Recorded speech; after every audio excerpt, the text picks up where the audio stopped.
cadre de la lutte contre la pauvreté, la proposition est de permettre au CPS d'offrir une aide à des services de base pour toutes les personnes en situation de précarité. Alors la logique de cette proposition tient au fait qu'il est connu que la précarité survient suite à une série d'événements et de facteurs qui concourent progressivement à construire cette précarité. Exemple, quelqu'un devient malade, perd ses capacités de revenus, perdant ses capacités de revenus, il présente des difficultés pour, par exemple, financer son logement. Augmentant ses difficultés financières, il rentre en situation de surendettement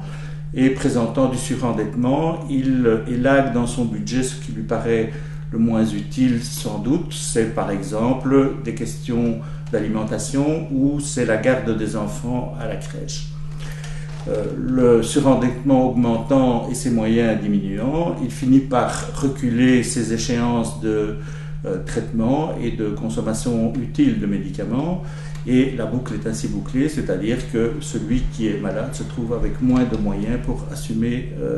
ses problèmes de santé. Donc c'est pour faire face à ce phénomène de boule de neige et d'enchaînement des facteurs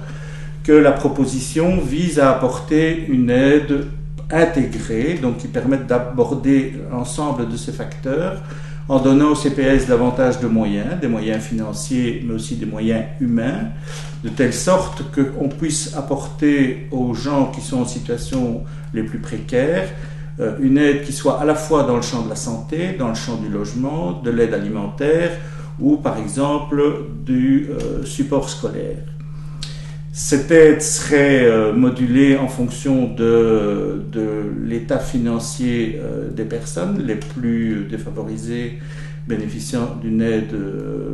supplémentaire et d'autre part une aide serait apportée aussi pour les conditions de transport de ces personnes. Voilà donc le sens de cette proposition